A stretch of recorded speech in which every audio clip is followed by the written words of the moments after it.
Thanks. Cool. Thanks for having me. Can I just, before I start, how many were there yesterday when I talked on pharmaceuticals? Okay. So at some point, we're going to have a choice to make of whether I go through more detail on that or something else, and I'm happy to go either way. Let me start where I want to start on empirical I/O. So, our goal is to develop tools that enable us to better analyze market outcomes, okay? Conditional on certain states of the problem. The common thread is we incorporate institutional detail into the background. And we tried to make sense of an actual data set. So the work started by incorporating heterogeneity, in lots of things: plant productivity, products demanded bidders or consumers, and equilibrium conditions. Well, we need to solve for variables that firms could change in response to environmental or policy change. So okay, so what we did in the early stuff, okay, is we relied almost entirely on the earlier work by our colleagues in game theory, and we used our analytic frameworks, some form of Nash equilibrium. Agents had correct perceptions of what their competitors were going to do, and the system was in some form of Nash equilibrium. Okay, so. And our contribution to developing that was simply, and this was all static analysis that conditioned on the state variables. Our contribution is simply, let's make that usable in terms of going to actual markets, estimate the demand system, figure out the timing of various things, all those things that the applied theory has said mattered, and had examples which showed you that it mattered. But to keep the static analysis simple, we let the static control, which was either quantity or price, usually price, but sometimes quantity. It couldn't depend on the future costs, couldn't depend on what you said for quantity or price. Okay, so there couldn't be learning by doing or adjustment costs. Future demand couldn't depend on your price or quantity choice, so ruled out durable goods, experienced goods, half the markets. And future equilibrium conditions couldn't depend on your current choice. So that rules out collusion and many models of asymmetric information.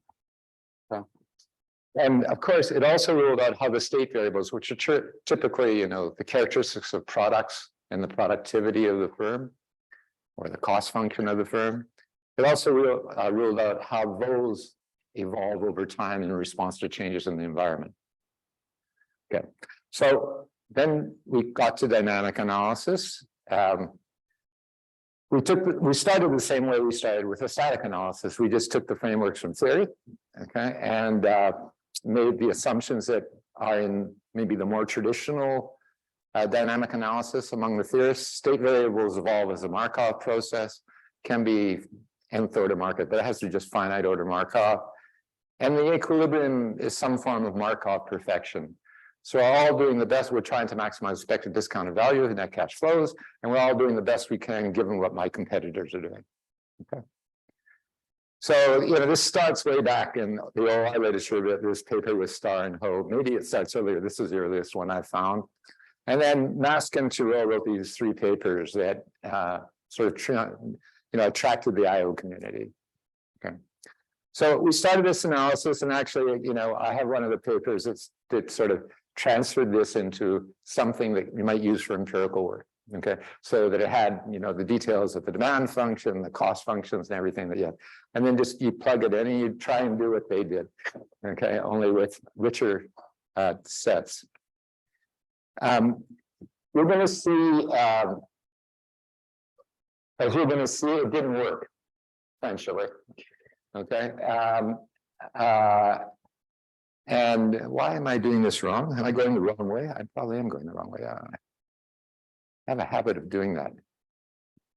So, wait. I'm wasting time. And so I'm going to tell you, the way I'm going to do this lecture is I'm going to start with that framework, okay? Tell you why it doesn't work, okay? Why it hasn't been, it's been useful in certain things. It's been useful just like when you look back to theory, okay, on just the static analysis, it started with these equilibrium concepts, Nash and that, and then a lot of people either extended these equilibrium concepts somewhat, but most of the work was applied work saying, if the market looks like this, you can get this outcome. If the market looks like this, you can get that outcome. And this was useful in the sense of, for two reasons really. One, one is, you could look at data and see reduced form results, okay, and that might inform you of which of these applied models you want to use. And the other thing is it said, this how rich of the things can happen. Okay, so it was useful, but it was sort of what I used to call well, it doesn't matter. It was useful, but it wouldn't allow us to go to empirical work. So I'm going to give you the basic Erickson-Pakes framework, and I'm going to tell you what's wrong with it. Okay, but it starts just like they did before. So I'm going to have a state variable for every firm. You can call it its capital stock or its quality. It's going to be called index I, and it lives on the positive integers. So, and the SI will be the number of firms with efficiency level I. Okay, so the vector of SIs, which I'm going to call S, is an industry structure. Okay, so I'm going to also introduce C, this aggregate state variable that evolves exogenously. Okay, so that's how we get away from general equilibrium. Okay, and you need it because the world changes sometimes. Okay, so you write down, the first thing you do is you write down a Bellman equation. So it's going to be the expected discount value of the firm. It's just like a standard Bellman equation. There's a function of its state, the vector of states of everybody else. Okay, and the firm has two choices. I'm going to have a profit function. So either I exit. If I exit, I get phi. Okay. If I continue, I have a choice of the amount of investment to do. Okay. So that's the right-hand side. So does the pointer work? Yes. Okay. So that's what I get if I exit. And if I continue, I get the profits, which depend on my state and the vector of states of my competitors. I spend some money on it, or I don't spend, at least I make a choice of X.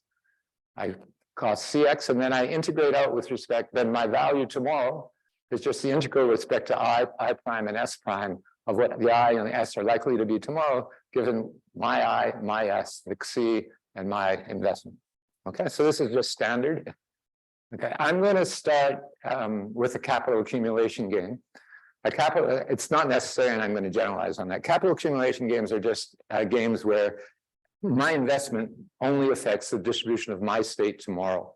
Everybody else's investment or control doesn't affect my state tomorrow, just my own. Okay, so that doesn't work for a lot of IO problems. So it doesn't work in auctions, doesn't work in. So I don't want to, but it's the easiest way to explain what's going on, and it has been generalized, and I will generalize some of it. Okay, in that case, this is the distribution of where I will be tomorrow, given where I am today and my investment. Okay, and then this is the distribution. E of I is just a vector of zeros with a 1 in the I spot. Okay, so it takes away my state from the state variable and gives me the states of the other firms. Okay, there's going to be a perception of that. This is the equilibrium object. Okay, I have to have a perception of what my competitors are going to do tomorrow in order to decide what I'm going to do tomorrow. Okay, because the value of what I do tomorrow depends on what my competitors do. Okay, so that's that. Okay. Okay, so this is a standard equation. Okay, there's going to be a probability distribution for where I prime is tomorrow given X and C. It can be deterministic. Okay, but I'm going to start with a probability distribution. And so it's stochastically increasing there should be an I there. So it's stochastically increasing in my own investment. I invest more, I do better on average in the first order dominance sense. And it's stochastically increasing also in I. I missed an I there. You should put it in if you can. Okay. And then Q embodies the incumbent's beliefs about entry and exit. Okay, so when I look to where I'm going to be tomorrow, I have to have a belief about who exits and who's going to enter before tomorrow. Okay, so those are the perceptions. You can do many possible models for entry. Today, I'm going to do the simplest one. You must pay XC to enter. It's got to be greater than beta times phi, or you keep entering and exiting all the time. Okay, and enter one period later at some state with probability PE.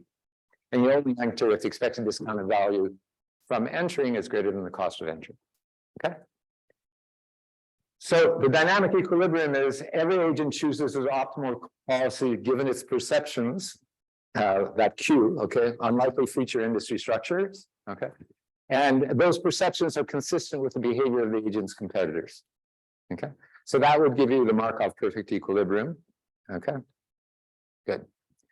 So Dordtschewski and Satterthwaite prove existence. To that, I actually need random entry fees and exit costs to prove it. But a lot of people have computed it without, you compute it, you get an equilibrium, it's an equilibrium, at least up to epsilon, where 10 to the minus 5 or 10 to the minus 10.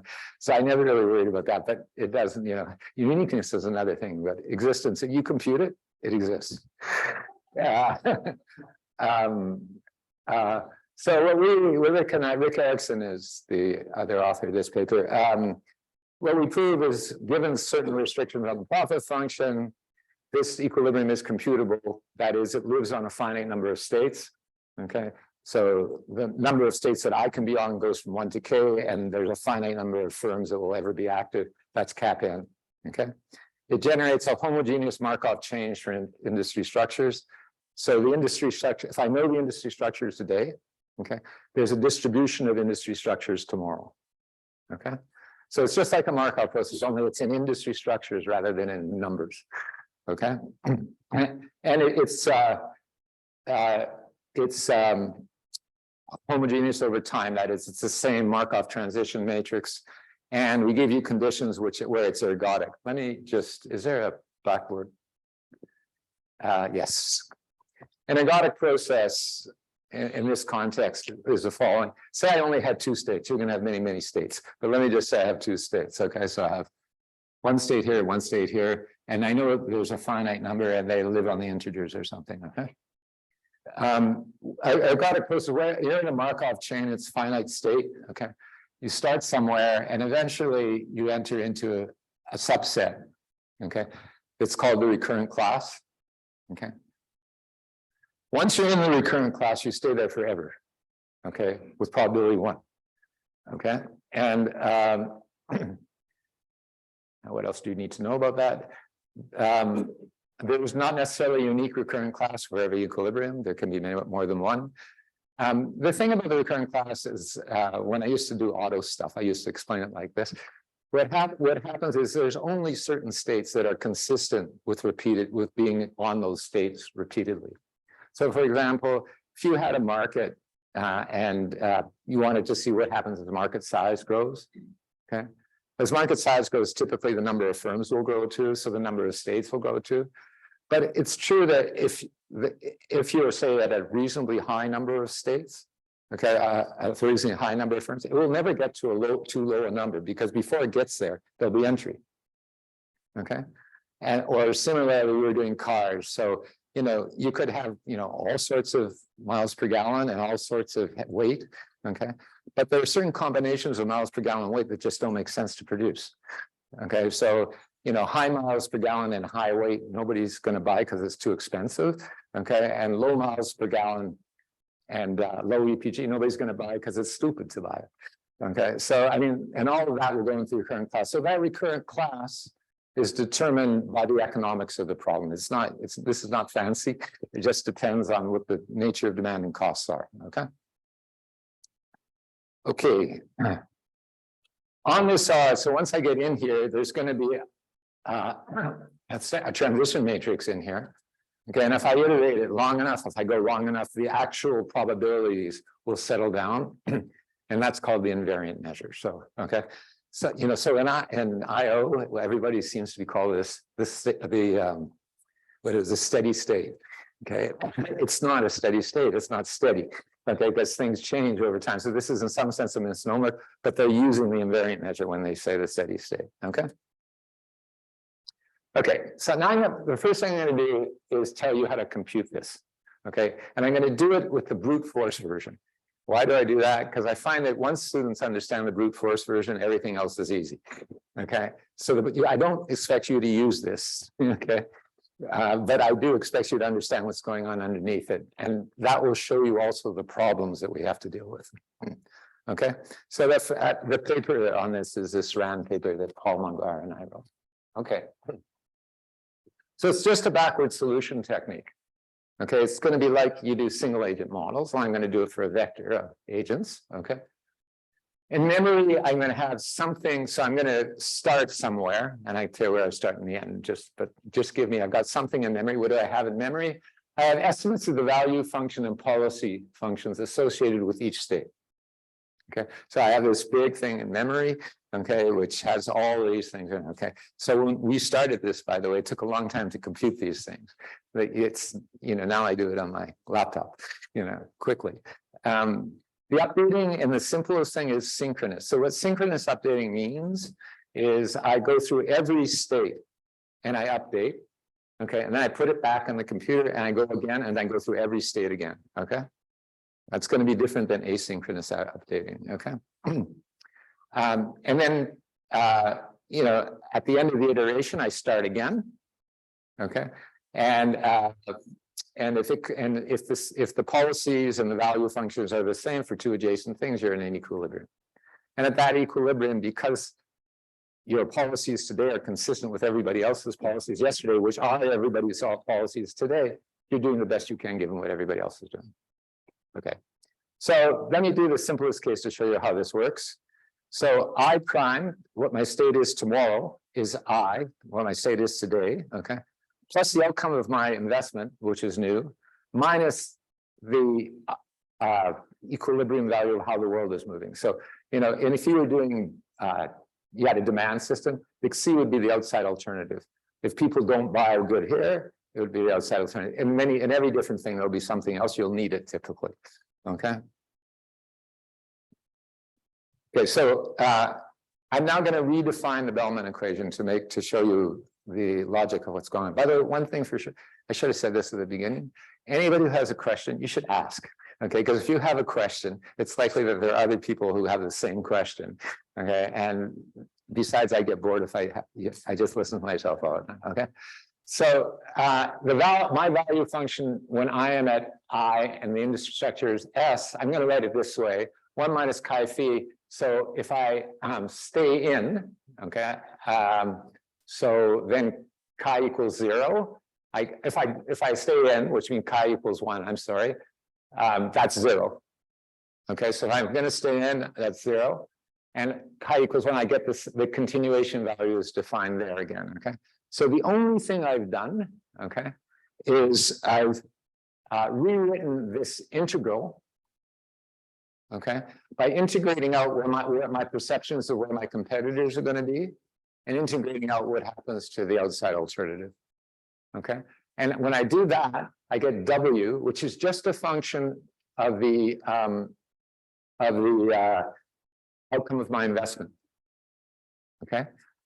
And I plug it in here, and there's a distribution of the outcome of my investment given my investment. Okay, it's stochastically increasing in my investment. Is that clear? So what I just did is I changed this from a multiple agent problem to what looks like a single agent problem. Is that clear? This is like if I knew W, okay, I just maximize. Okay, I choose the X, which makes this maximum. So there's it's a Kuhn-Tucker condition. I can choose X equals 0. So that's okay. That's going to help you understand, I hope. The reason for doing this is trying to help everybody understand. Okay. So here's how the updating rules. I have WK minus 1 in memory. So I had values and what all my competitors do in memory, so I can actually do the integral. Okay. In memory, in the form of X, I substitute that in for W in this equation. I substitute what I have in memory for the W in this equation. Okay. I then resolve the single agent problem for every firm at that S for every S.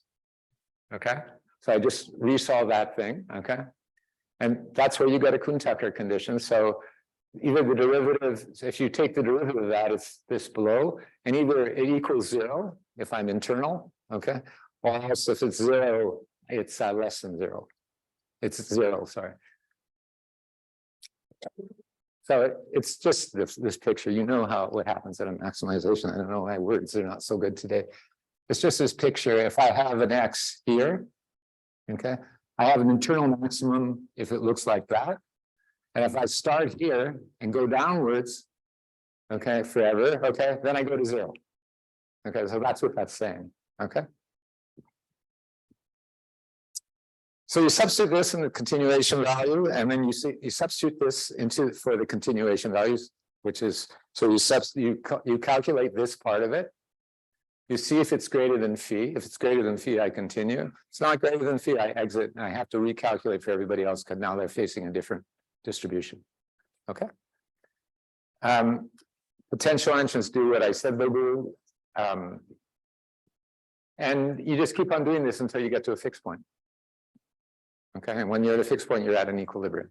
Okay, so at the end of the iteration, you check to see if the values in the last iteration are the same as the values this iteration, and if the x's in the last iteration are the same as the value of x's in this iteration. Okay, there's a question of how you set k, the number of states that the firm can land on, and how you set the upper bound of n. Okay, so the way you set k is you compute the monopoly problem. Okay. And the lowest number that the monopolist stays in, okay, that's the lower bound for k, and the upper bound is the same. Okay, the upper bound, I should be a little careful. It can be larger than that, so you have to be careful. Okay, so you can try and see if it goes larger than that. And then you set n. Usually, you know, the hard way of doing this is n equals 1, you just compute it, then n equals 2, you compute it, n equals 3, you compute it. And as long as it's the profit function is bounded, there's going to be an n that nobody wants to come in on. Okay. What people really do, one second, Nick. What people really do, right, is start, you know, at 5 and then go to 8 or whatever the number is. They don't do that. Stink, you had a question? Yeah, well, just more comments. One other really nice thing about this is that depending on how you choose the investment function, there's a nice quite almost. Yeah, that's true.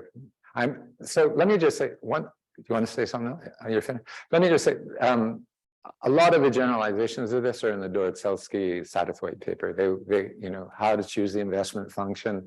Erickson Pakes have some discussion of it. The Erickson Pakes paper is almost impossible to read, by the way. I mean, it's undoubtedly the worst paper I ever wrote. And the reason is we didn't really understand it. And this was way back when nobody was doing this stuff. And over time, it was right. I mean, we had proved everything that was in it. But over time, I got to understand it. Now I can explain it much easier.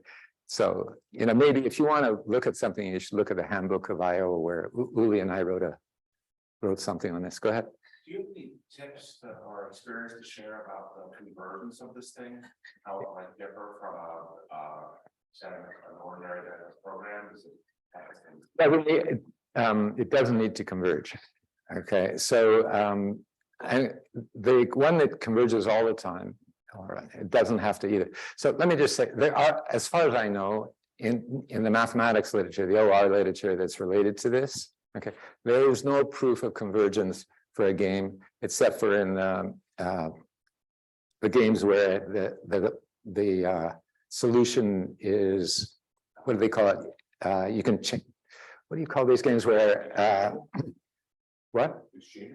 No, I forget. There's only one amount to win, okay, and we both zero-sum games. Thank you. So except for in zero-sum games, I don't think there is, okay, a proof. practical advice? Yeah, you shouldn't use this algorithm. Okay, I mean, you shouldn't use it anymore. There's much better things around. There's people around here who've done much more. I did it because I think it explains what's going on. Okay, I've had real convergence conditions. People, if you look in the a lot of literature, there's suggestions for when it doesn't converge. You wait past ones more than not just the last one, but the one before it also. And if there's 2 in a cycle, you wait to 3 and so on. Okay. That's what we used to do. Yeah, okay. Yeah. So it seems that the thing, okay, I understand. It seems that a chip depend on multi-agent problem, the single from anti part, other people's action within your field. So it's not a trick. No, I mean, no, let me just say it's my belief of the way. So think of what you're doing. Okay. I'm an agent. I'm sitting here making a decision before the period starts. Okay. So I don't know what the other guys are doing.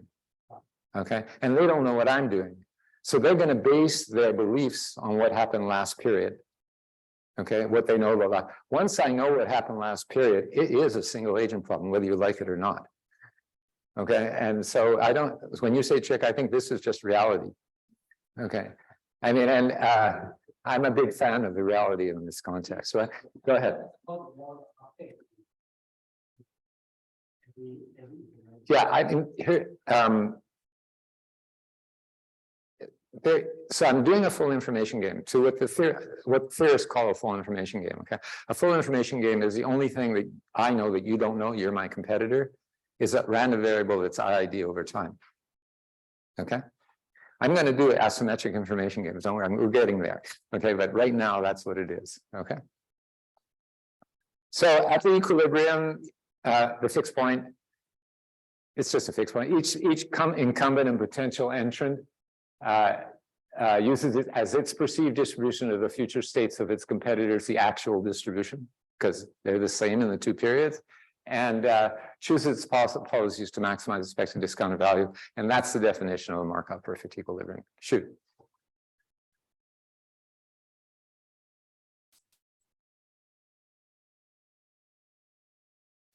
I can't hear you.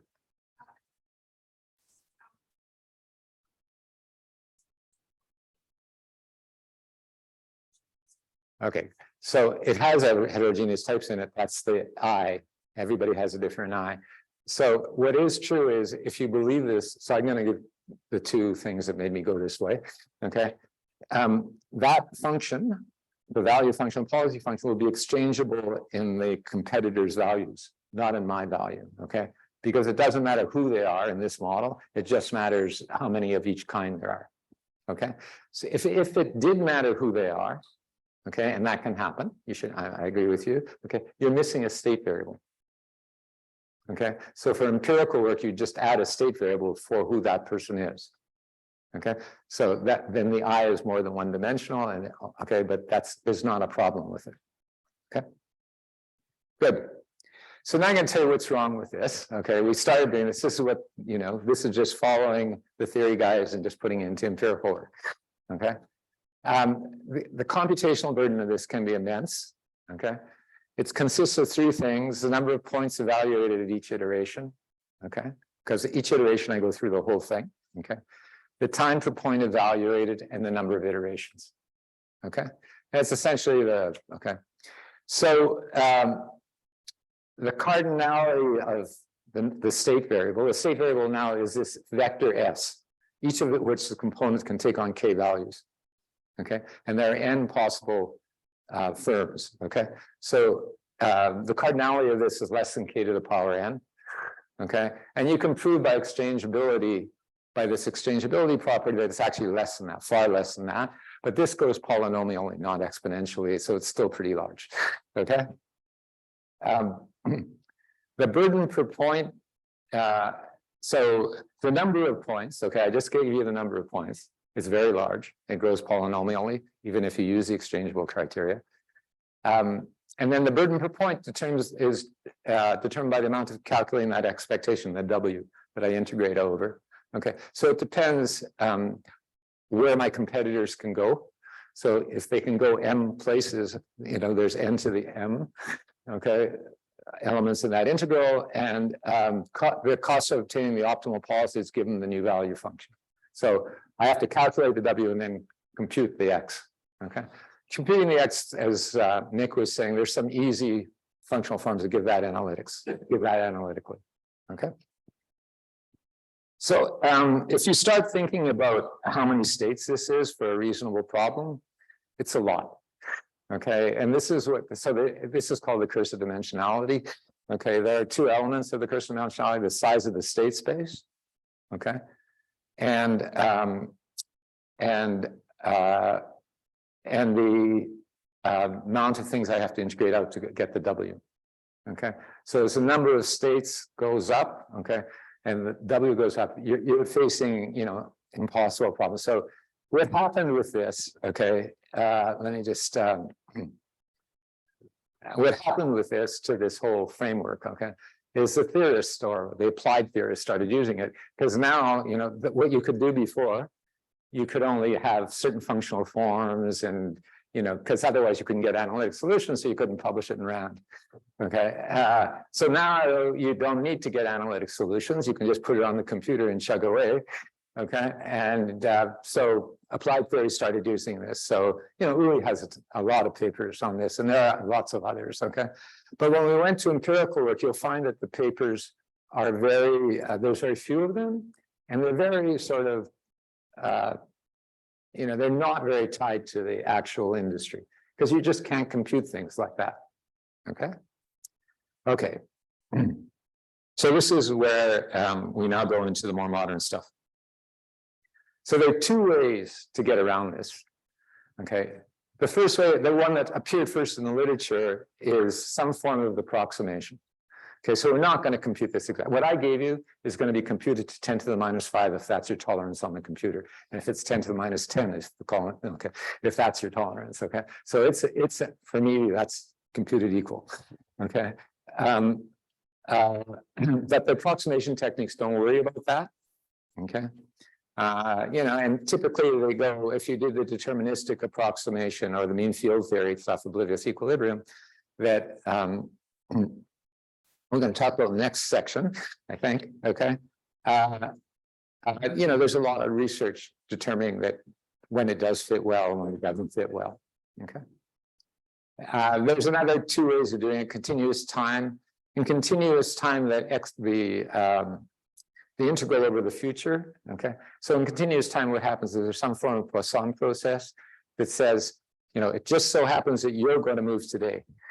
Okay, and only one person moves at a time. Okay, I don't have to do the whole integral. I don't have to get where my others are, because my others will be, fixed to where they were, and then so that helps, but it doesn't solve the size of the state space problem. Okay, and then there's a stochastic algorithm. I'm not going to talk. I might talk about this in the context of what I do next.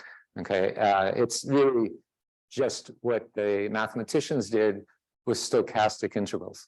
Okay, instead of computing an integral, doing that whole integral, okay, what they do is they take random draws on the distribution and get an average. Okay, so I'm going to use that intensively in a while. Okay. Okay, so Ashley's going to talk about the approximation techniques. I can leave that. Okay, and I'm going to talk about the second way of dealing with this problem. And the second way says, look, I'm going to give up on Markov perfect equilibrium. Okay, and I can give you a different equilibrium concept. Okay, and this equilibrium concept, hopefully, is both easier for you to use, but it also is possible for the firm to use it. Okay, so what you have to understand is if we can't compute these things on a supercomputer, the guy standing at the manufacturing decision who's making investment decision, he can't compute them either. Okay, so there's a question of that. You shouldn't get me on it. I say this 1,000 times in my course. You got to start somewhere. Okay, and if you have the best approximation from what came before, you're doing well. If you're doing better, if you can show you do better than without dynamics or with funny dynamics rather than something makes sense, you're doing good. That's fine. Okay, but there should be room here for a better approximation. Okay, that's all I'm arguing. Okay, and I'm going to go there next. I'm going to skip. Okay, so the premise is the complexity of the Markov perfect stuff. It limits our ability to do dynamic analysis as a researcher, just because it's too hard. Okay, compute. And at least just a question whether some other notion of equilibria is better, will do better in approximating agents' behavior. Okay. So there are two essential assumptions in the Markov perfect stuff. One is the state variables evolve as a Markov process. Okay, and we're going to make sure that happens by writing an appropriate model, and that the equilibrium is some form of Markov perfection. Okay, so I'm going to argue, except in situations involving active experimentation or something dramatically changing in the environment. Okay, so when there's experimentation, policies are transient. Okay, you're looking for what to do. Okay, and so eventually, presumably, you find what you want to do. Okay, so they're transient, and during the experimentation process, during that period, you can't expect the assumptions that the state variables evolve as a Markov process, because the experimentation will keep you going backwards and backwards and backwards and keeping track of everything. Okay. So I'm going to say that except for those situations, the Markov assumption, we're going to end up using it for a long time. And the reason it's convenient, it really fits the data well. And realism suggests that there's information access. If I have to keep track of everything that happened forever in the past, it's just too much to expect firms to do and to formulate policies. And moreover, we can bound unilateral deviations from it. Okay, so, and that's these papers by Efrach and Weintraub. Actually, the paper before by White and Scheer, who are mathematicians, did that. Okay. So, isn't there anything about how you define the state? So in your example, you got a natural motion of the state. It's not obvious that that state would incorporate the relevant past history of information. So you have to, it doesn't have to be that state. Okay, but you have to tell me what you want. Okay. I'm going to show you, if we get to the empirical example, which I hope we will, okay. I'm going to show you that maybe the data can tell you what's the relevant state. Okay. Okay. So the fact that the Markov perfect framework becomes unwieldy makes us look for another assumption. I'm not going to go into this, but I could tell you, if you just think of a durable goods example for a second, what would Markov perfect be like in a durable goods example? Okay, so I have a car. Okay, I'm deciding whether to buy a car tomorrow. Okay, when I decide whether to buy a car tomorrow, okay, I have to have a perception of what cars will be available tomorrow. Okay, so there's 100 cars. I have to have perception and what their prices are going to be. Okay, so I have that perception. There's 100 million households in the United States, actually 120 million now. Okay, you do 120 million of these things. Okay, and you bring it back to the firm. That's the firm's demand function, and what the demand function will be next period. But that's probably not consistent with the behavior of the firms at that time. Okay, so you maximize with respect to those distributions. Okay, but you get different prices and different cars produced. Okay, so you have to go back to the 120 million and do it again, and you have to iterate this doubly nested fixed point until this thing converges. And it's just, it's not going to happen for a long time, I promise, no matter what supercomputer you have. Okay, so those are the kind of problems that you run into if you do this. Okay, so what I'm going to do is I'm going to abandon Markov perfection. So again, Ashley's going to do the approximation stuff. Okay, I'm going to abandon Markov perfection. And I'm going to look to see if we can have a better approximation to agents' behavior. Okay. So what do I want to impose on this system? I want to impose two things. The strategies, if we're stopping at a strategy for a particular state, I'm going to say it likely satisfies a Nash condition of some sort. If we actually got to a set of policies for different states, is that clear? And we're not moving anymore. Those are the policies for the states. Okay, I'm going to assume that everybody's doing the best they can given the situation, given their information set. Okay, it still leaves open the notion of Nash equilibrium. So I've got to be more detailed on that. I'm going to be more detailed on that, but I think that's a condition that we want to do. And then the second condition is, so the first condition is agents perceive they're doing the best they can at these points. Okay, and the second thing, these perceptions are consistent with what they observe on the states that they see repeatedly. Okay, so if I see this state repeatedly, I know the empirical distribution of what's going on. I can just pick it up from the data. Is that clear? Okay, so that's my rationale for that. Okay. Sometimes you can add more information, and I'll tell you about that later, but this is going to be our basic assumption. Okay, now that's weaker than Markov perfect. Okay, because the states that I don't see, okay, I can be wrong. And the truth is, my perception of the states I don't see, I can be wrong, and they can determine what states are in this thing that I hit repeatedly. So this repeatedly is this recurrent class that I told you about.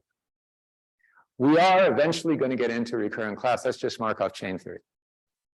Okay, so we are eventually going to hit every point in that class infinitely often, many times. Okay.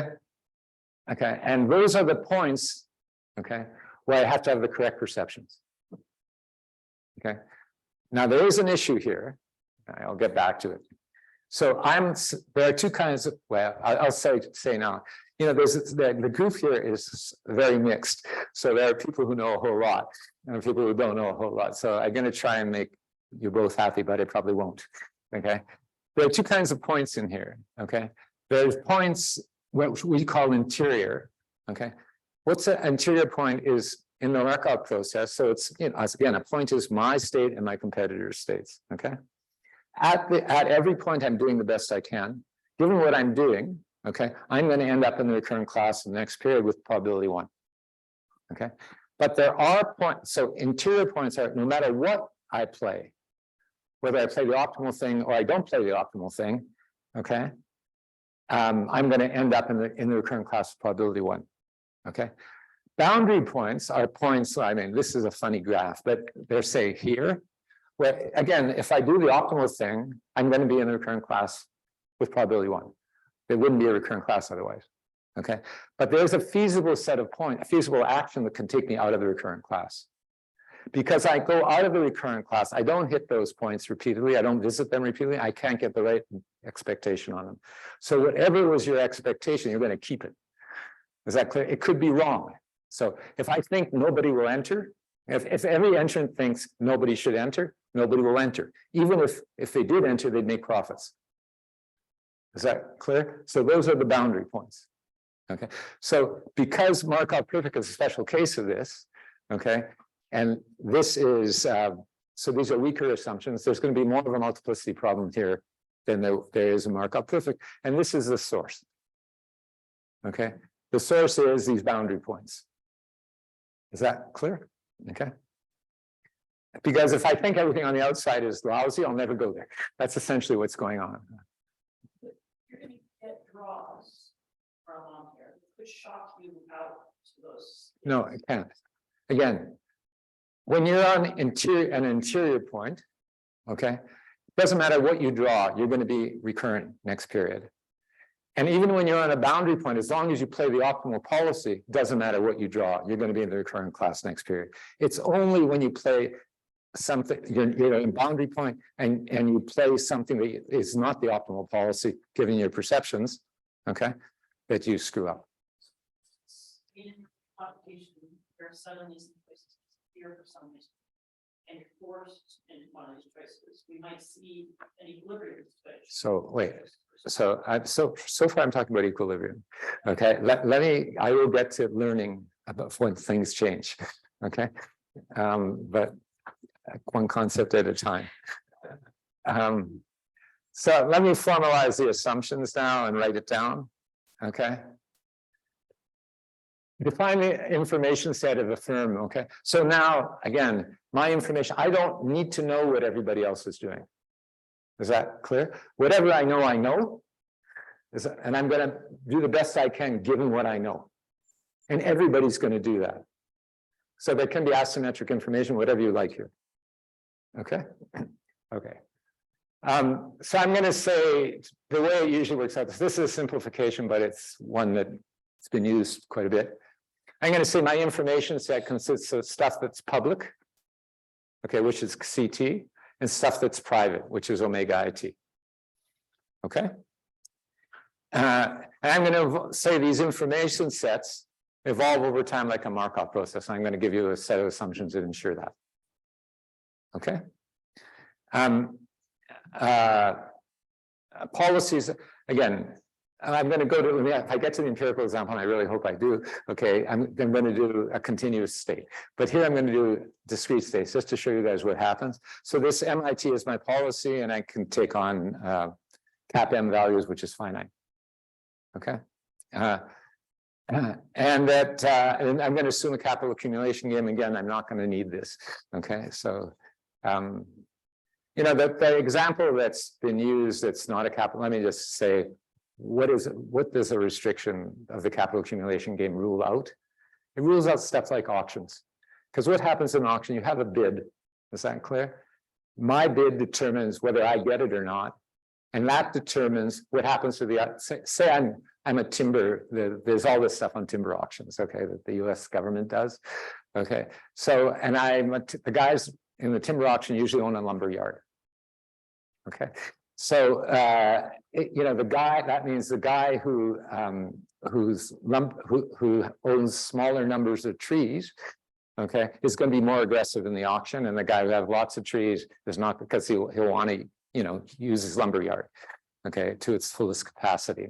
So now think, so my state variable, okay, is the amount of trees I have, okay, and the transition for the amount of trees I have depends on my bid, whether I get it or not, but it also depends on everybody else's bid, because they might beat me.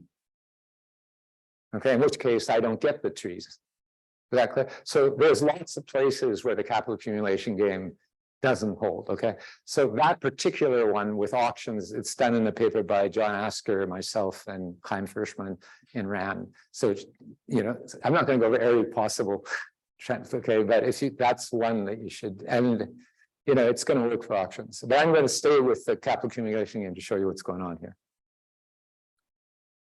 Okay, so a state of the system is this vector of information sets. Okay, but the agents don't know the state of the system. They only know their own information set. Okay, so that restricts the amount of data that the agent has to keep. Okay, if the number of S is finite, again, we get a Markov process that moves into a recurrent class. So there's certain points I hit infinitely often, okay, or repeatedly if you like. And at those points, I can read off, eventually at least, I can read off the distribution of where everybody's going to be. And I'm going to come back to that. Go ahead, Jeff. Design, Yeah. you define that as a modeler, not necessarily the whole history of the game. It's not necessarily the state of the ALO. Yeah. You define, Right, I define it. So, I mean, typically, again, it's the outside alternative for this industry. If you're dealing with an industry, there's a demand system for the industry, or for an auction with, okay, and it's whatever happens if nobody wins, or okay. What are some of the moments of the distribution? I'm going to, okay, I'm going to now take that question, but Ashley's going to answer it in more detail. So let me take it. Do you want me to? Okay, good. She might not give you the same answer I give you, by the way, but that's okay. I will intervene if she doesn't. Okay, so what's going on? What are the equilibrium conditions now? I still have this W. I'm going to say this W is my perception. I'm a firm. It's my perception of the expected discounted value of future net cash flow. That should have, when I am at, given my information set, if I play M. So for every information set, there's cap M of these numbers. They're just a set of numbers. And it's my perceptions of what the expected discounted value of future net cash flow will be if I play M, okay? And then IE is, I will define this now, okay? So our assumptions imply each agent chooses an action which maximizes its perceptions, okay? And for those states that are visited repeatedly, that are in their current class, okay, these perceptions are consistent with observed outcomes. So what does that mean? Okay, so this is what it means. There are two conditions, okay? One is, given that I'm at JI, I play the M okay, which optimizes. That gives me the maximal expected discounted value of future net cash flows. That's going to be, I'm going to call that M star. Okay. And then how do I define? So I'm going to now let PE be the empirical distribution. That is, at each point, there's a distribution of where all my competitors will be. Okay. So what's pi E? It's if I conditional on JI and I put in the distribution of where everybody else went in past periods at this point, and integrate out with respect to it, okay, I get expected profits. Conditional on the empirical distribution, that's called experience-based, okay? And then, so this here is just the expectation of my profits, okay, given the times I was, where the expectation of the empirical distribution of the times that I was at JI, okay?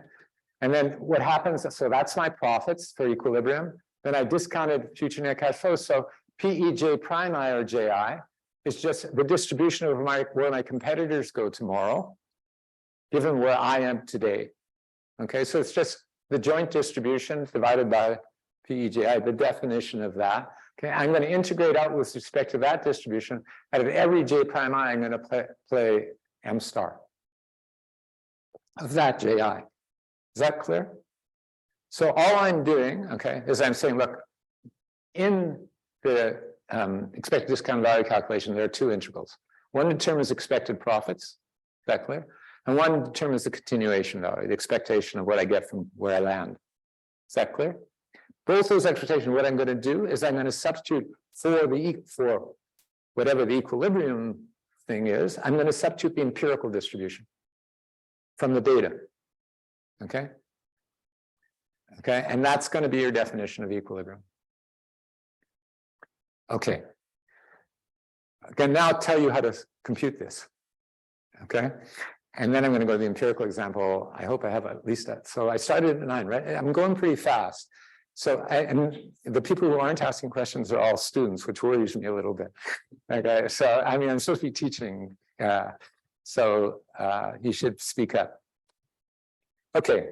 Those are the conditions of what we call an experience-based equilibrium. There's earlier work on anonymous games with repeated interactions by Drew Funberg and David Levine.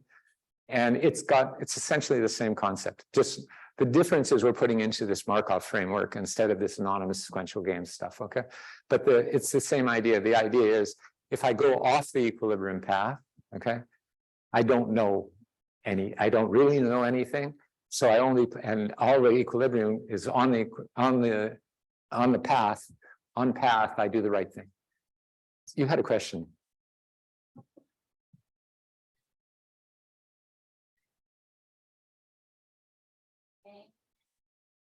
Yes. Yes.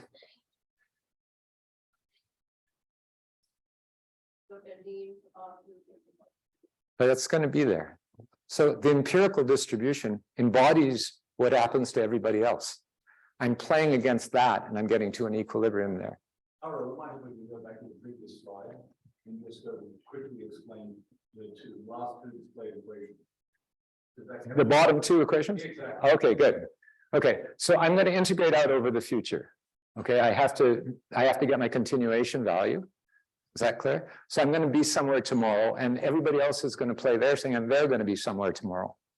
Okay, I don't know where that is. There's a distribution of that. Okay, that distribution becomes the empirical distribution at the point that I'm at. Do you see? Okay, I'm at a point. I visited here many times. You were in different places when I visited here before. Okay, but there's a distribution of where you were. Okay. And I can average the profits from every time I got there. Just every time I get to this one JI, okay, I've seen what you do. Is that clear? So there's an empirical distribution of what you do when I get to JI. No, it's the data. It involves the history of the game, right? Because the data is the history of the game. I mean, what I'm doing is I'm taking. Do you see what I'm saying? You're having trouble? So let me try again. Say there's two firms, okay? Me and you, okay? And there's 4 states, Okay, I'm at state 3, and there's you only ever see 4 states in equilibrium. Okay, that's like applied theory. Okay, that's what they do. I used to call them toy models, but I stopped doing that when people got angry at me. So there's 2 of us, there's 4 states. I'm at state 1. You've been at state 1. I've been at state 1 many times before. When I was at state 1, sometimes you were at state 2, sometimes you were at state 3. Okay, there's a probability of you being in state 2 and a probability of you being in state 3. If I'm there many times, I'll figure out what those probabilities are. Is that clear? When you're at state 2, I get a certain profit. And when you're at state 3, I get a different profit. But I know the probabilities of those 2 things. Okay, so I can calculate the expected profits. But they depend on what you did when you were at state 2 and state 3. I just don't need to observe them. I'm reading them off the data. What?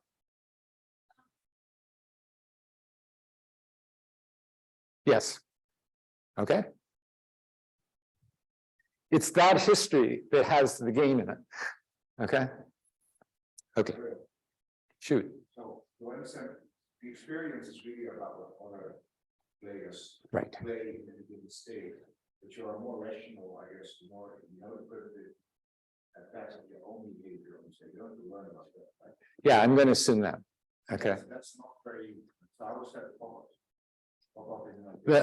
I'm feeding into this 2 things. I should have said this. Sorry, I should have said it. Okay, I'm feeding into this 2 things. I know what this pi is. Okay, so that's offline. I've got the pi offline.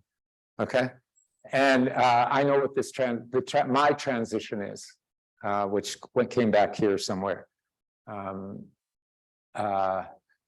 There's embodied in here an x, and where is it? This distribution of where I'm going to be tomorrow, given where I'm at today, and x is a primitive. And I'm going to assume you know that. Those are the 2 things I think I know. I need to know. Okay. I'm hoping, by the way, you can get that from data. I mean, from an empirical guy's point of view. Yeah. So that's the equilibrium notion. Okay. So again, there's this Foucault-Berlin stuff, which is essentially the same concept, just in a different space. So Bayesian perfects satisfy them, but so do weaker conditions. Okay. And the weaker conditions, the big difference in weakness is this boundary thing. Okay, that I explained to you. I'm now going to give you an algorithm for computing this. Okay, I'm going to actually, I'll be with you 1 sec. I'm going to give you 2 algorithms. Let me tell you why I'm going to give you 2 algorithms. Okay. The one I'm going to give you first is a stochastic algorithm. Okay, it has this nice property that's like a learning thing. So Ashley's question of what happens when the environment changes, this is going to tell you what you should do if the environment changes. Okay, that's going to be the stochastic, or one way of what you should do if the environment changes. I run into that problem. Okay, and the second one doesn't have that property. Okay, it's just going to get you the equilibrium directly. Okay. The other problem, there is a problem with this algorithm, which just takes a long time to compute. Okay, the other one is going to be almost immediate, or at least so far when we used it, it was almost immediate. Okay, never more than, even if you're a bad programmer like I am, a night, and I have a student who has a computation and math degree from MIT who does it in 15 minutes. So if you knew more than me, that's the one thing the students should understand, that as you go to older and older people, you know more and more about computation than we know. Okay, so I think my son knows more about computation than I know by now. So go ahead, question.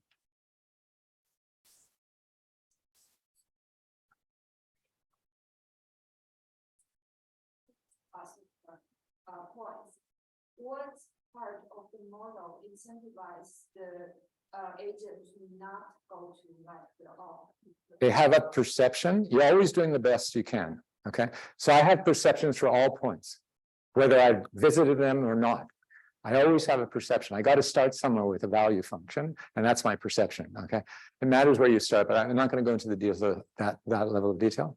Okay, so there's a perception. So if I stop and I'm at a boundary point, my perception is the thing that I think is optimal to do is better than doing anything else. So you will never go outside. That's okay. That's the definition of the recurrent class. So remember, the equilibrium. In equilibrium, I do the best I can. As long as I think M star is the best I can. Okay, what I do at M star will be correct. I will have the correct perceptions. It doesn't say that if I tried M, I have the correct perceptions. I might not, because it's outside of the recurrent class. The only things I know I have the right perception on are the things I hit repeatedly. Is that clear? Yeah. Sort of like the outside the recurrent class. Can it be anywhere or just So there's the whole rest of the state space is outside the recurrent class. Okay. And I have perceptions everywhere, even if it is just an initial condition of something. Okay. But if I stop and I'm at a boundary point, my perception of doing what's optimal has got to be highest, or else it's not in equilibrium. Okay. So I'm going to give you now an asynchronous algorithm for computing this. Okay. It has this advantage that it kills the curse of dimensionality. Okay. At least in principle. Okay. It can do it in principle. So it circumvents that. So I'm going to go through it a little bit quick, but I want to get the ideas. It's going to be asynchronous. So remember, the first algorithm, I went through every possible state. I updated each one, and then I started again. Here, I'm going to just go from state to state to state. Every iteration is going to be one state to the next state. I'm only going to update for the state I started at. Okay? So that's called asynchronous in the literature. The iterations in the algorithm are defined by a location where everybody is. Okay, their information sets. Okay? And some objects in memory. What's in memory, my perception, or what, think of it as my perception of the expected discounted value of future net cash flow if I play different M's at this point. Okay. And the number of times I visited the point. Why the number of times I visited the point? The more times I visited the point, the more precise my estimate will be. I'll show you because it's stochastic. Okay. Okay. So I've got to update my location. I've got to update my perceptions. Okay. And then I have to update also how many times I hit this point. Okay. So the perceptions are updating the location is really easy. I have some W's in memory. Is that clear? I pull it up and I just choose the greedy policy, the policy that maximizes. Okay. Once everybody does that, all their states evolve, my state evolves and my competitor's states evolve, and we're at a new location. Okay. And at that location, I have some information, and not some of it's public. And I have my own private information, and that's what's going to happen. So I'm going to move from this location to some other location really easily. Everybody with me? I just take random draws from the distribution of nu given X. Okay. And I just move everybody along. Okay. Okay. Now I'm going to take, now I've taken the random draws, okay, conditional on M star, okay. I move to WK plus 1, and the question is, now I have to update the WKs. And you're going to see that this is just stochastic integration in a second, okay. Now I'm going to update the WKs, okay. So I'm going to assume for this, but I don't need it, that the agent observes the competitor's control. See, I saw I didn't know what I did, and I actually saw what the other guys did. That's the easiest way to think about this. I don't need it, but it's easy. Okay. So my ex post perception of what my value was at the point I was at, is that clear? From any M, my ex post perception is just the profits I got. The profits I got today. Remember, everybody's already played. I'm now going back to the state I started from before I moved everybody. Is that clear? Okay. So so I now have a perception of what the value was at that state for every M. Okay. Because it's a simultaneous move game. So m minus I is constant. Is that clear? What the other guys did is constant, okay? And I can evaluate what would have happened to me at any m that I choose. Okay? Okay. So what would have happened to me? I would have gotten the profits. The profits I did get is this with mi, with m star I. Is that clear? But I can evaluate it for other ones because the m minus I is fixed. Okay. Similarly, I can. I went to some JIK plus 1. Okay, and I chose a particular m. My competitors' draws took them somewhere, and I got part of that information in CT. Okay, and I have my own outcome. Okay, and I can compute what I would have done for any m here. I'll get somewhere else for the JIK plus 1 because my competitors are fixed. So I just change what I do. Is that clear? Okay. And then at that m, at that JIK plus 1, I choose the optimal m. Okay. And that's my perceptions post facto. That's my perception of what my value would have been had I chosen any m. Okay. So what would my value be if I chose a different m or m star? Okay. It's actually a random draw because you guys are at different places.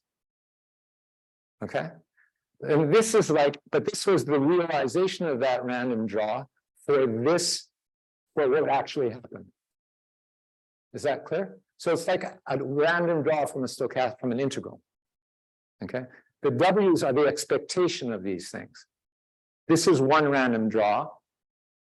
And so now I have to update the W's, and the way I'm going to update the W is just like you do an average. Okay. So I'm going to take, 1 over HK times VK plus 1, which is my draw this time. And I'm going to take HK minus 1 over HK for what I started there. So that's just like you compute an average. There's nothing different in computing an average.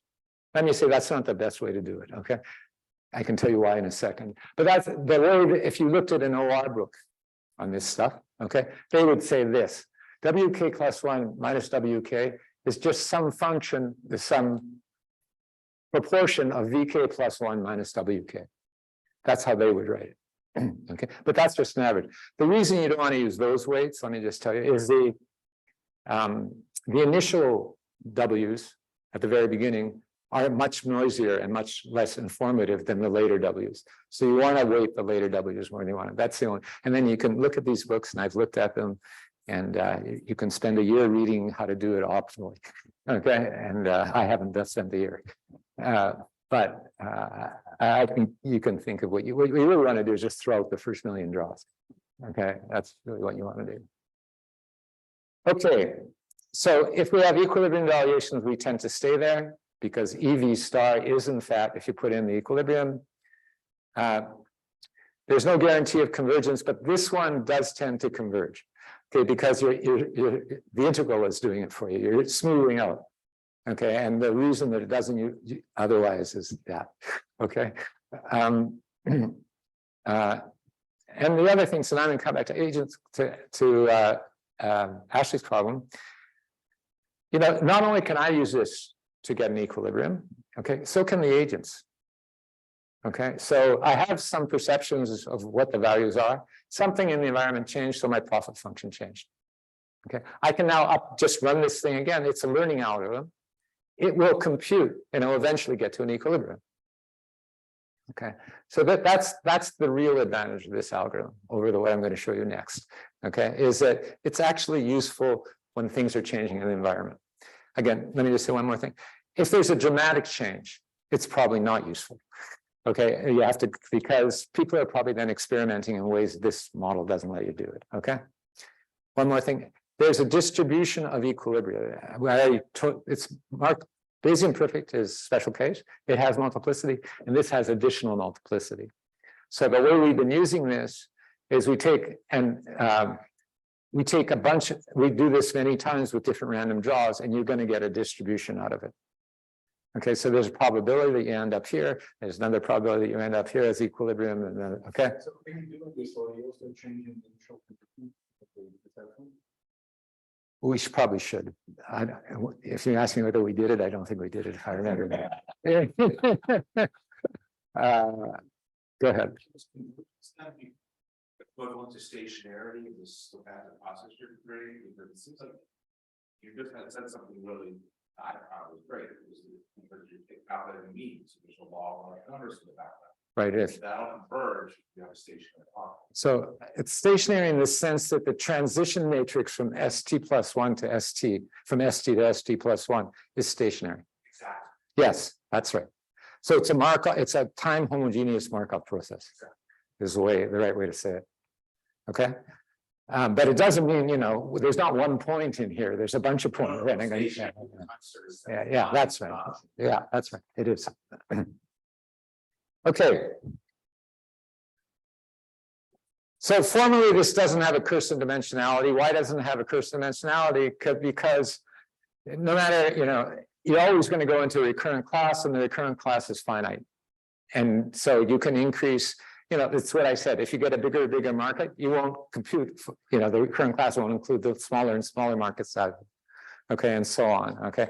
So as long as you satisfy the conditions in Erickson Pakes, it's going to, okay. So I'm not, there's ways of making this better, okay? The problem, and if I'm not going to be able to go over everything. Is it really 9:15? No, it can't be. No, it's 10:11. I got to go quicker. Okay, so I'm not going to, so I wanted to, so I already told you about the multiplicity issue. In this paper by John Asker, that does the auction stuff, okay? There's a refinement which says, if I did move outside of the boundary condition, if I took the policy, okay, I would actually get a sequence of, I would actually get a profit, okay, that is less than the profit from taking the optimal thing. Remember, the boundary thing says I have a perception, okay, but I'm going to, given the perceptions on the whole space when I stop, I'm going to check to see that that perception is correct for one step. Okay, and that, so that paper tells you how to do that and gives you a refinement. It's called boundary consistency. Okay, I'm not going to go over it because I do want to get to the empirical work, especially since George is here. I can show him that we actually do something. Okay. Okay. One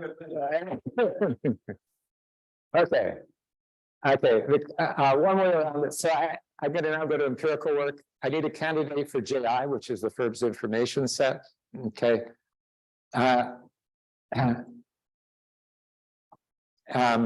this should pick up two kinds of variables, the information set. It's going to, so I'm now thinking I have a data set. All right. Okay. So I can actually figure out, say the control is investment. It's going to be advertising in this case. Okay. So I can actually figure out what variables in my data advertising responds to. Because I can do a regression function and estimate, okay. So now that's the variables in our data. Okay. So there's going to be things that the firm knows that I don't know. And that's all going to be in the error term. The impact of those variables is going to be in the error term. If that error term is independent over time, okay, you can start using the estimation techniques that Bob Miller started with all.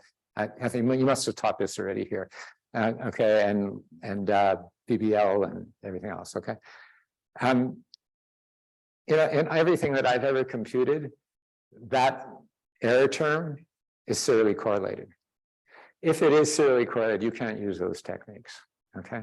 So I'm going to, it's again, you should be I should be careful, okay.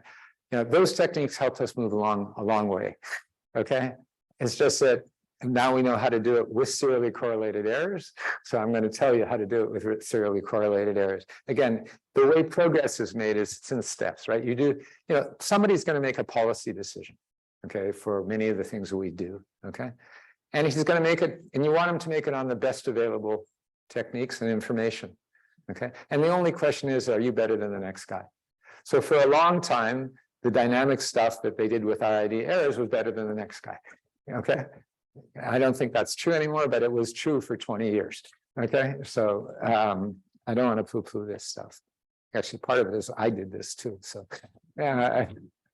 Okay, I'm going to do now a real example and show you how to actually implement this thing, okay? So this is what I did yesterday if people were here. Okay, although I'll go a little slower today, I hope, if I have more time. I'm going to do farm advertising. pharmaceutical advertising. There are two types of pharmaceutical advertising. Detailing is when you send somebody to the doctor to tell them to use your pills. Okay, and DTC is direct to consumer stuff, which you see on TV largely. I mean, there are other ways that the expenditures get made, but that's largely what it is. The only two countries in the world that allow direct to consumer, not true, let me say, only two countries in the developed world that allow you to do direct to consumer advertising are US and New Zealand. In every other country it's banned, it's illegal. Okay. And the question is why? So there's an argument for DTC and an argument against DTC. Okay. The argument for DTC is made by the companies, the pharmaceutical companies, and they say the following. They say, look, people get conditions. The people who get conditions and don't go see doctors just get worse, and then have to go to an emergency room, and it gets very serious. Those people who don't go see doctor are typically the poor people who in Boston would be in Roxbury. Okay. And they really don't go see doctors. Okay. And if they didn't know that if you have GERD or indigestion, heartburn, okay, you can go to the doctor and get Zantac or Exit or Pepsid, you know, and that will generally, not always, but generally solve the problem. If you don't go to the doctor, you're going to get ulcers.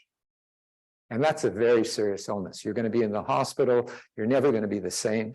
Okay. And so on. Okay. It's very expensive. Okay. And what the drug companies say is, if you don't let us do direct to consumer advertising, these guys aren't going to know they can solve the GERD problem or the heartburn problem, or if it's health, if it's heart, you know, their heart isn't beating quite right. You know, they won't know that they can get an anti-cholesterol pill, you know, and they just won't get it. And you're going to be in much worse shape. Okay. What's the argument against? The argument against is Pepsid, Axid, and Zantac are essentially the same thing. Okay. So when we invest in direct to consumer advertising, all we're doing is moving you around these different things. It's business stealing. Okay. It doesn't have any social benefit. Okay. So different countries have come down different ways on this. Okay. And now what we're going to try and do is evaluate this. Okay. And then we're going to, after we evaluate, we're going to try and give you a better structure of a better institutional structure that takes care of these things.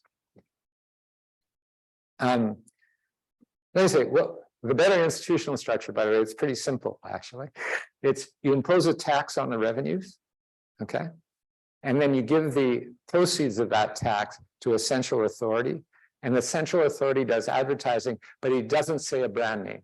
He just says, if you have GERD or heartburn, you should go see a doctor. And if you don't go see a doctor, you're going to develop ulcers. And there's a certain pill that will cure it, and it's very easy to take.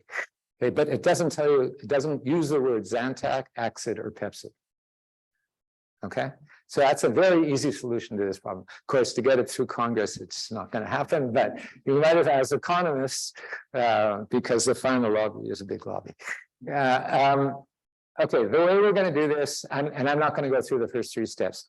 I'm going to estimate a demand system, BLP. I'm hoping everybody knows what this is. In BLP, there's these quality terms that see the unobservable, which affects demand, but we don't, you know, it's just an unobservable. It's just, we just invert the demand function to find it. Okay. And then I'm going to say, okay, these quality terms that we get from the demand system, they evolve like a controlled Markov process. Okay. Just like, and now instead of X, I have advertising. Is that clear? So CT equals rho CT minus 1. But the advertising shifts the location of CT minus 1, okay? Then I'm going to estimate an equation for the determinants of expenditures on each type of advertising, okay? And I'm going to allow the residual for that to be serially correlated, okay? So I'm going to use the data, I'm going to regress advertising on stuff, anything that matters for advertising. I'm going to find out what matters for advertising.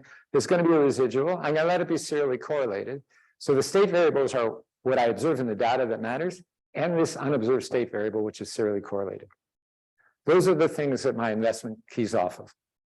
Okay. And what that unobserved state variable is supposed to do, it takes care of all the things the agent knew that you don't know. Okay. The impact of them on advertising. It's exactly analogous to BLP. What C is, okay, in BLP, okay, it's everything that affects demand, okay, that's not in your data.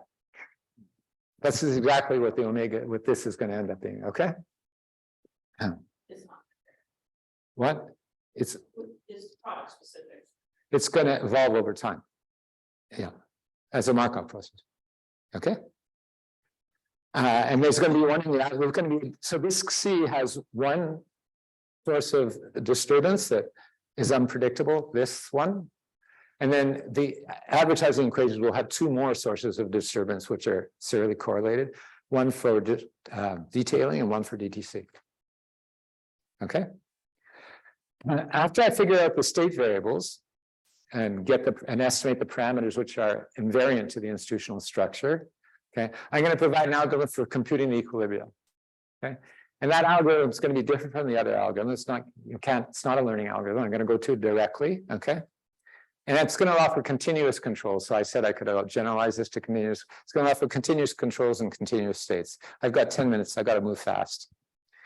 Then I'm going to compare the computed policies in the data, okay, to the computed policies from the equilibrium to the policies in the data, to the actual data, to see if I'm fitting correctly. Okay. And then I'm going to shut down DTC, compute a new equilibrium, and consider the difference between them. Okay, so that's the name of the game. So we aren't finished all of this. Okay, but I have for one industry, I have done one of the markets that we're doing. Okay, and so I'm going to show you that. Steps 1 to 3 are standard. There's nothing fancy about them. So I'm going to go right to step 4. Okay, which is getting the advertising equation. So here's my W again. I've kept this C out separately, but it's in JIT. I just separated them now because I need them separately. So WAXCJ is just the expected discounted value of future net cash. My expectation, my perception of the expectation of the discounted value of future net cash flow, given my C and my J. Okay. And J and C are the set of variables the agent's condition on. I'm going to assume the firm knows the demand system, knows production costs. So this goes back to her question. And the process generating the C and the process generating all the error terms. Okay. Okay, so there is an assumption there, but I'm not going to move on. So the kind of variables in my state space now are the variables that I observe in the data and this residual, okay, from the data. Okay. So how do I choose advertising? Well, what I'm going to do is I have, whoops, wrong way again. Whoops, wrong way twice. That's my value. I want to maximize that. So I choose A to solve the first order condition. Okay. And I'm going to approximate that by the derivative of the profit function from that I observe. Remember, it has to be measurable. It has to be, my policies today have to be a function of what I know today. Okay, and what I know today is last period's derivative of profits with respect to advertising. Because derivative profit with respect to advertising is just the derivative profit with respect to C, and the derivative of C with respect to advertising. Okay, so I know what happened last period. Okay, and then I'm going to just do an approximation that looks like this. Okay, and I'm going to just search the data for this. And this is going to be my unobservable. There's going to be one for detailing and one for DTC. And they're going to evolve as a Markov process, each of them, with a covariance matrix. Okay, so this is all pretty standard. So the thing you should note here is there's two ways, going back to your question, there's two ways the competitors' policies enter here, okay? One is in the profit function itself. The amount of profits I get depends not only on what my XC is, but it depends on what your XC is too, okay? And the other way is we're going to try and put things, see if anything matters from my competitors in there, okay? Okay. Okay, I'm going to quickly go over the two properties of the data that you need to know. One is I need the derivative of profits with respect to XC. That depends on the derivative of demand system with respect to XC, which I'm assuming I know. Okay, that's part of it. Okay. And prices minus costs, production costs this time. Okay, I don't know production. I know prices, they're list prices, I have them. I don't know production costs. Moreover, in this industry, production costs are with rebates. So you sell a lot of drugs, GlaxoSmithKline gives you money back. Okay, and so nobody knows actually what markups are because they don't let that free. So I'm going to have to estimate this marginal production cost minus rebates, essentially. Okay, that's one thing.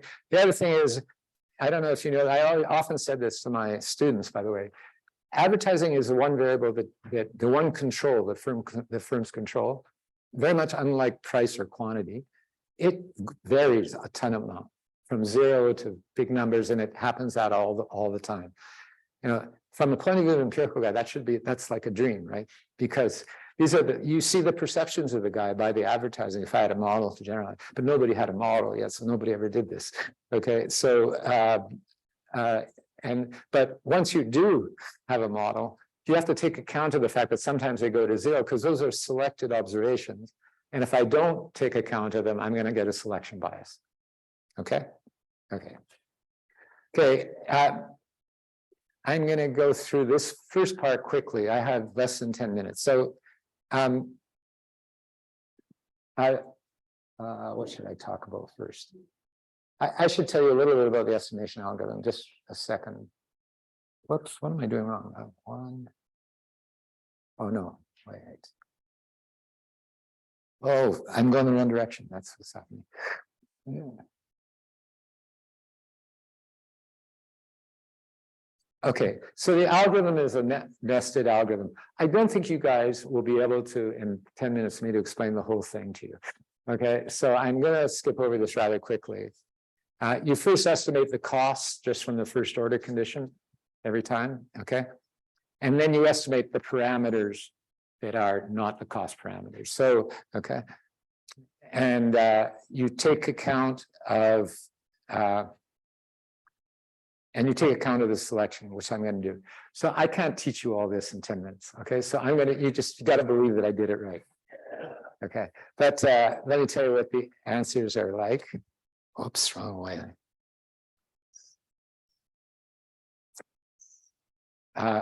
The cost estimates. Let me just tell you what. So we did this. So in this industry, the only time people have estimated these marginal costs minus rebate is from the first order condition from a Nash pricing model, a static model. So I'm going to tell you, I did the static model, and this is now the dynamic model.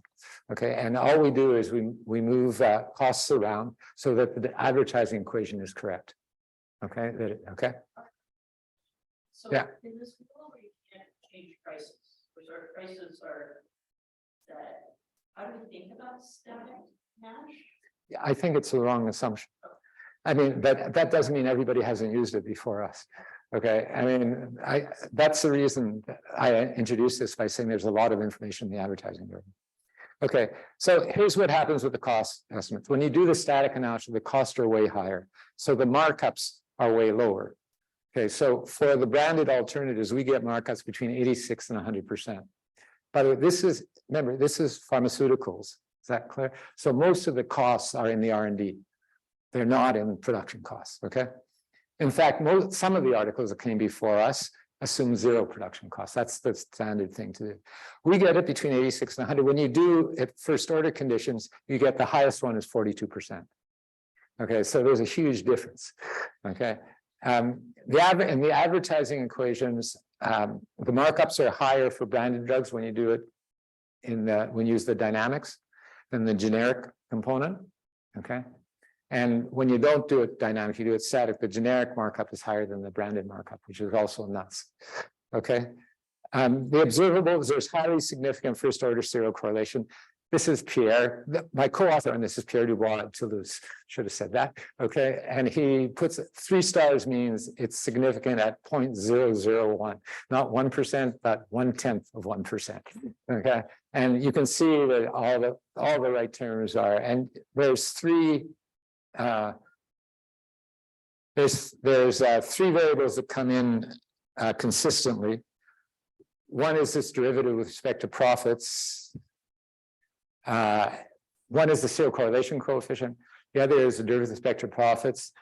The third one, I guess, is the sum of everybody else's advertising. Okay, so not my advertising, but my competitors' advertising. Okay, and the third variable that comes in fourth, I guess, comes in significantly is the time to loss of exclusivity. They stop doing advertising once they become not exclusive because they know a generic's coming in. Okay. Okay. So now I want to compute an equilibria. How much time do I have? Can I get an extra 2 minutes or 3 minutes? Okay, good. So I'm going to tell you how to do this, okay? I'm going to take the demand costs and the process generating the error terms from above. We just finished estimating them. I'm going to keep them fixed. Okay, so what I need from the estimation is the variables that matter. Okay, which variables should I condition on? Because that's what the agent knew, and the unobservable. Okay, and the stochastic process, the Markov process for the unobservable. That's all I need. Okay. Are these going to be the variables from JIC? Yes. Yes. Okay. And again, I'm looking for experience-based equilibrium. So I'm looking firm chooses policies that maximize their expected discounted value of future net cash flows, conditional on the variables they use to determine their advertising expenditures, which are these variables. Okay. And the perceptions are consistent with outcome at state. So that's the equilibrium that I want to. Okay. So I'm going to define it. It's going to be an iterative algorithm, but now we're not doing learning. Okay. The iterations are indexed by L. So I'm going to do an L iteration, then an L plus 1 iteration, L plus 2 iteration. Okay. I'm not putting in the firm index, but each firm is separate. And my initial condition, what I use for my initial policy function is the estimated one that I showed you from the other page. Okay. I'm going to get K sample pass. Now I have the policy function. I can simulate what everybody's advertising what would be, from the policy function. What the advertising would be would then affect the demand system tomorrow. Okay, so I get their profits tomorrow, and I put the advertising in, and then I do it the next day, the advertising at those states tomorrow, because I have it all in memory. I have this policy function in memory. I can do it. I can simulate out profits for infinite time, if you believe me. Okay, so I'm not going to do infinity, but is that clear what I'm doing? I have this policy function for advertising. We all chose our advertising. Okay, this period that gives us some outcomes. Okay, for the mu process. Okay, that gives me the profits the next period. If you go back to my my policy function, which is here, okay, I can simulate out again, okay, because I now have, remember, what's in this is just I know the W's, okay, and once I simulate out tomorrow, okay, I know what my profits are. I know I can figure out what my profits and the derivative will be tomorrow, okay. I can see what the W's will be tomorrow, and I get a random draw on the omega. Is that clear? I can then go to the next period and so on, just like this. Okay. So that's step one. I do that a bunch of times and I average over those.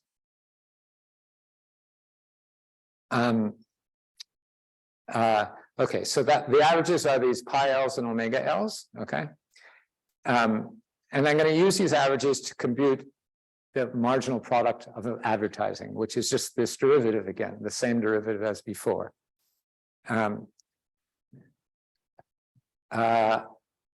Whoops, what happened here? I missed. Oh, did I miss a page? No. Okay, so then what's my advertising tomorrow? Okay, it's this advertising. There's a probability of me getting a 0. Okay, and then there's 1 minus P times this A star, where A star is just this derivative that I calculated. Okay. Wow, why am I doing this? So then I take the log of these derivatives, the log of the derivative, which I need, right? And that minus omega should be the expected discounted value of the marginal dollar of advertising. Because remember, what I'm doing is I'm maximizing, that's my maximization for advertising. Is that clear? That's my marginal cost. And it works out that the model is in logs. Okay, so, okay. So then I take those numbers, which I've just computed, I've simulated out these long profits, and now I take the derivative of those profits, okay? And I regress them on the same variables that I had before. Okay, That gives me a new policy function. And I do it again and again and again, okay? And after every time, I see the difference between the expected discounted value I got in iteration L minus 1 minus L. And that's my metric. I square it, take percentages, and that's my metric. And if it's less than 10 to the minus 5, I stop. If it's greater than 10 minus 5, I keep going. I iterate again. Is that clear? It's actually a very easy algorithm, and it's continuous. The way we're doing convergence, and it goes back to this thing, presumably, okay, these points are hitting the recurrent class, okay? So what I'm doing is I'm making sure that equilibrium is true on the recurrent class, okay? That was really quick. I apologize, okay? But I want to show some numbers. I'm going to forget, and I'm going to forget the fit comparisons. They're not quite right now anyway, okay? You can see there's a lot of work here. So this is the fit comparison for profits. Let me just say, I didn't tell you this, but if you do this, there are two issues going on here. The business stealing effect is really easy to evaluate. How do you evaluate the business stealing effect, or one way of evaluating it?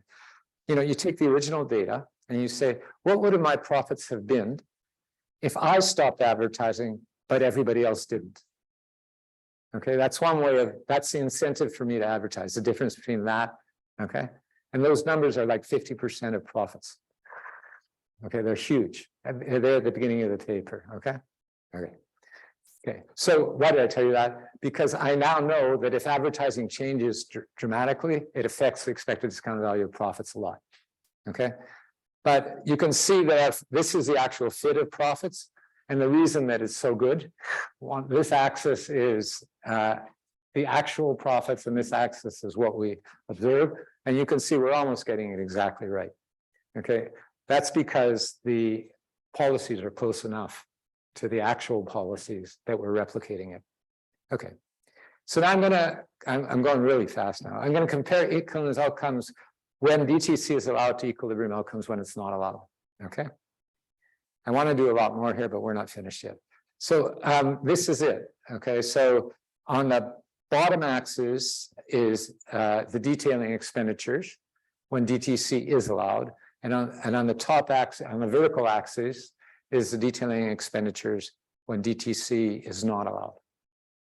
Okay, so there is a difference there. I'm going to come back. I'm going to show you more about this. Okay, this is what's happening. This is the distribution of detailing expenditures. And what you can see there is that the firms that did a little bit of DTC before, or a little bit of detailing before, to be more precise, now do more detailing.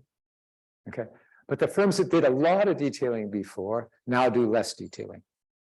Okay, so you're moving the detailing distribution in. Is that clear? Okay.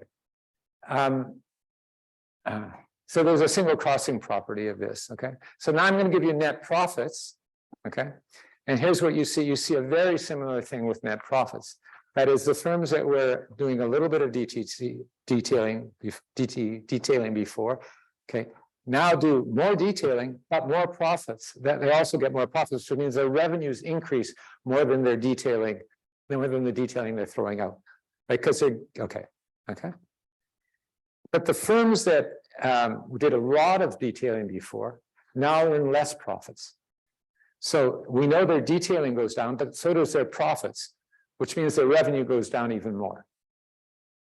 Okay, so that's what's going on. And if you look carefully, the top 10% of the firms, their profit is being split in half. This is big time. Okay, and this is the comparison between, so the vertical axis is what profits are with no DTC, and the horizontal axis is what profits are with DTC. I'm going to give you a possible explanation, and then I'm going to give you 3 numbers, and then I'm going to quit because I know I'm over. Okay, here's a possible explanation, which is when there is, so how do these things affect? They're prescription pharmaceuticals. You have to get a prescription from the doctor to purchase this. Is that clear? How does DTC work? What it does, it goes on TV and it tells you to go to your doctor and ask for Zantac. Okay. Okay, the doctor, meanwhile, says to himself, I know Zantac is like Exit or Pepsid, just doesn't matter. You want Zantac, I'm going to get you out of my office and give you Zantac. As long as it's on the formulary, as long as I can give it to you, I might as well give it to you. And by the way, I've asked the head of gastroenterology at Mass General Hospital, who says that's who gave me this idea. He said, that's exactly what happens to me. I don't really have time for this, okay? And you come into my office, you ask for Zantac. I know it's got about the same proclivities as Exit and Pepsid. I'm going to give you Zantac. You ask for Exit, I give you Exit.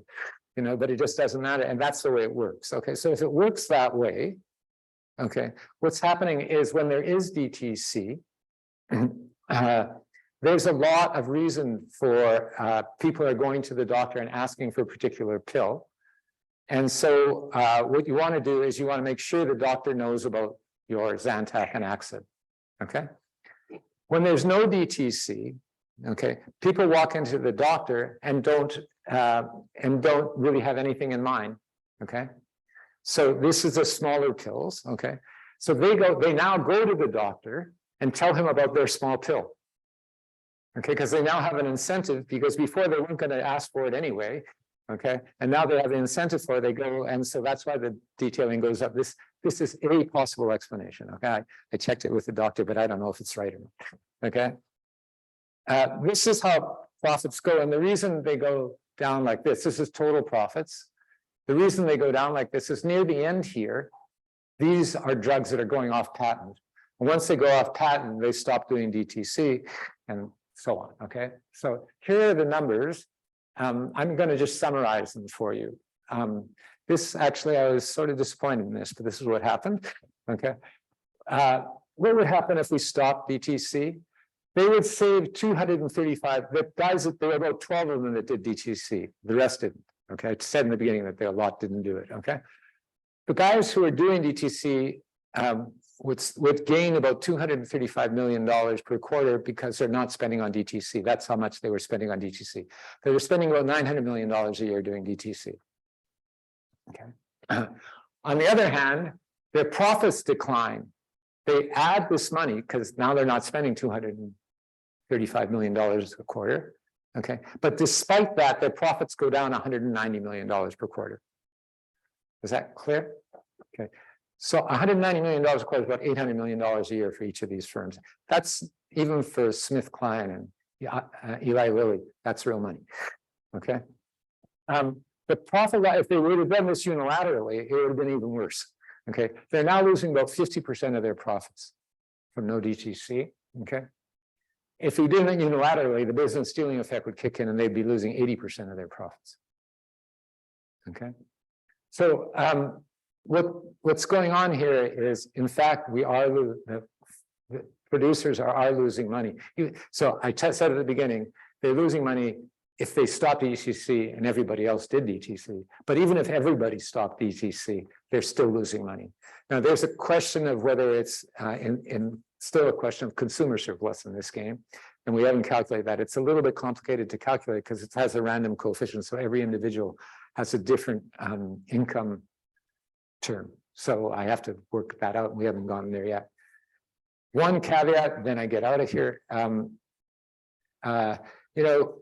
Maybe it might well be the case once we do the consumer surplus and everything else that in fact it's beneficial for society to kill DTC. Okay, but that's just in a static analysis. You have to be a little bit careful. Every time I give big public lectures on health and stuff, this comes up. The loss in profit might well be translated into the loss in R&D. Okay, and because that's what's driving all of this. Okay, loss of R&D means hampering the development of new drugs to treat diseases. Okay, so everybody thinks drug prices are over the top. Okay, and I always get, when I give a public lecture on this, I always get somebody in the audience that says, well, what about drug prices when I'm not even talking about drugs? And the answer is you should be worried because I don't think there's an industry in America, among the studies, I think there isn't one industry that generates more consumer surplus per dollar expenditure than the drug industry.